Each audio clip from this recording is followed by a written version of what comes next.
Hey there, I'm Andy. I'm a self-taught software developer, and in today's video, I'm gonna answer the question, why is programming so difficult? Because I get a lot of people reaching out to me and they're like, help, I'm struggling with this, I don't know what to do, I've watching this tutorial, I'm reading this book, I don't know what to do, I'm frustrated, I feel like I wanna quit, I've been doing this for 6 months, but I need help.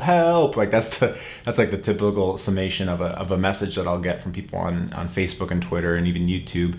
And look, I totally get it. I've been there, and most people who I know who are programmers have been there at some point. And honestly, you know, it kind of stays with you during your career. There are moments in your career, even once you get your first job, where you'd be like, you're so stuck in a problem that you're like, do I really want to do this? But you know, that does go away to a certain degree.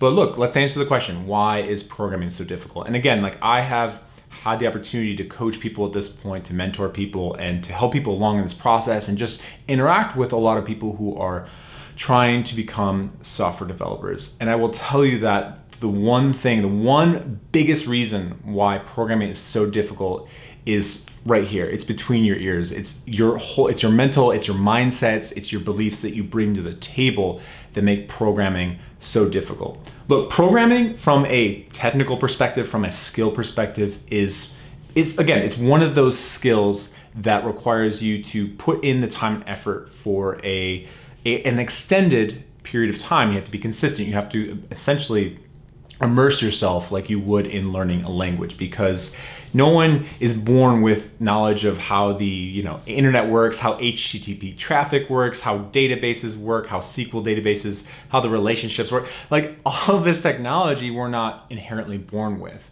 And so unless you went to school in a related field where you may have been exposed to some of that information, or maybe if as a kid you tinkered around or hacked with computers, if you have a good grasp of those principles, then maybe you're off a little bit of a head start. But at the same time, it takes again, consistent effort, focus, and time applied in the right way over an extended period of time, to the point where you are just exposed to it so much that you just get it. You just sort of understand things. You see the matrix, as they like to say.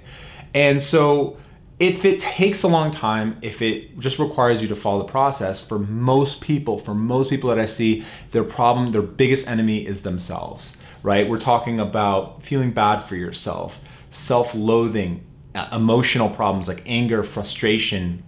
These are the types of things that really make the process harder. It's like having those issues, like getting frustrated easily, getting angry with things, feeling sorry for yourself, and self-loathing, so like hating yourself and like being like, oh, see, you never do things right, you're an idiot, you shouldn't even try this. Like that's one of the biggest problems. To me, it's like running a marathon and then putting sandbags on your back or something, or on your ankles or on your arms, right? Because this process is a marathon, and if you are making this any harder than it needs to be, then you're going to really struggle to do this. And you can definitely do it with all those issues, but it's like, why even put yourself through that? Look, here's the thing. If you do have issues, right? Like if you do have issues, which we all have issues, there's no reason to personalize it. If you're having issues with focus, if you have ADD, if you have issues with getting frustrated and self-loathing and having a short temper, what's beautiful about programming, and what I love so much about it, is that every time you sit down to go to work, every time you sit down and you study, is you essentially have a mirror placed in front of you that shows you who you truly are, right? So when you sit down and study and you start getting frustrated, that's who you are. That's your limitation. That's your current weakness.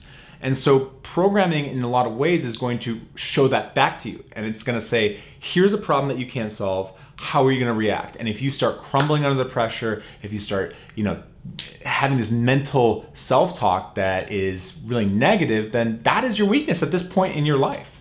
And if you decide, look, I'm getting really frustrated, I'm getting really, this is just a negative aspect of my life, is trying to be a software developer, then okay, go ahead and quit, go somewhere else. But guess what? When you reach a certain threshold in your skills in some other endeavor, if it's learning guitar or learning a different language, let's say, well, guess what? It's gonna rear its ugly head. That same weakness you had is following you around. They say, wherever you go, there you are. Like, you have an opportunity with software development to essentially see who you really are. And a lot of people don't like that. They don't want to be shown that maybe they're not that in control of their emotions. Maybe they're not that good at handling frustration and anxiety. And no one is, like, no one's born like that, but at least you get that feedback. You get that instant feedback where it's telling you what you need to work on. And I think that's a blessing. I think that's the biggest blessing I ever got, is like, hey, here's this thing that can give you instant feedback about what you are, just have a weakness in. And if you don't personalize it, if you don't go, oh,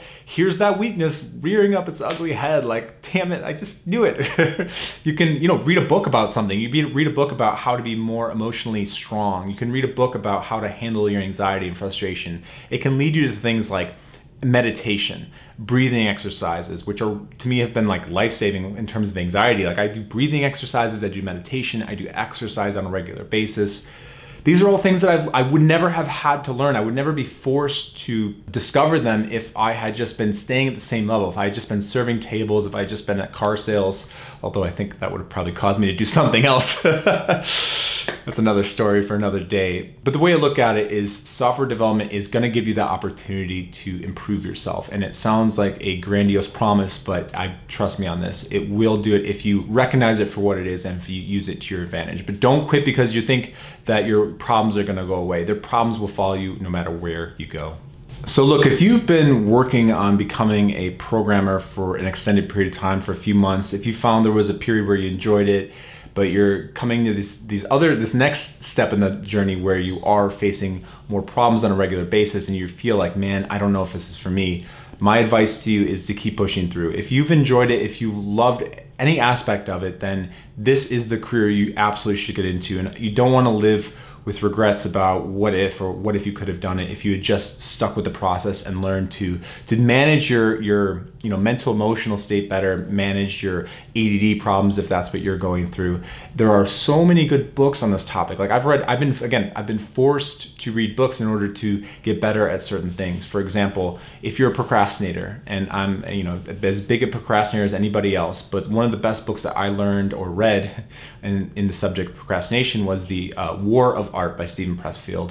Great book if you are kind of feeling like you just can't sit down sometimes, or you really are good at avoiding the work. Another book that I find is really great just for emotional strength and looking at the world in a different way, in a more empowering way, is The Obstacle is the Way by Ryan Holiday. And that book is sort of a summary, or it's a really good primer on Stoicism, but either way, I recommend reading it. It's a great read. It's an interesting read. Ryan Holiday is one of my favorite authors, and it can really help you just see the world in a different way. Another one of my favorite books with handling your emotions, and this book is going to be harder to explain than probably anything else that I've explained, is the book Psycho-Cybernetics by I can't remember Dr. Maltz. That's the only way I know his name. Something Maltz, and it's a really good book. It helped me a lot with just sort of, it's actually a quite simple and straightforward book, and I feel like there are already things that I've heard before in other books, but the way it's explained is it just really impacted me, and I find that that's one of the best books for just overall emotional resiliency and thinking of the world in a different way.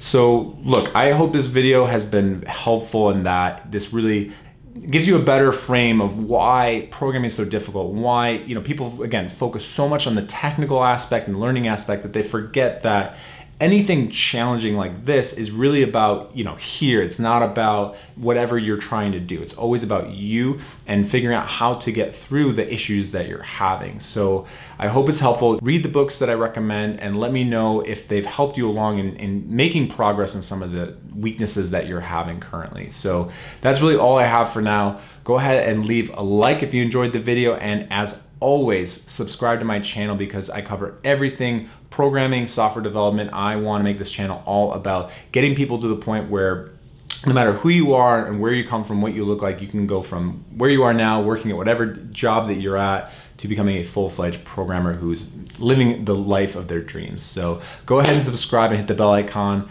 Other than that, thank you so much for watching, and I will see you guys later. Peace out.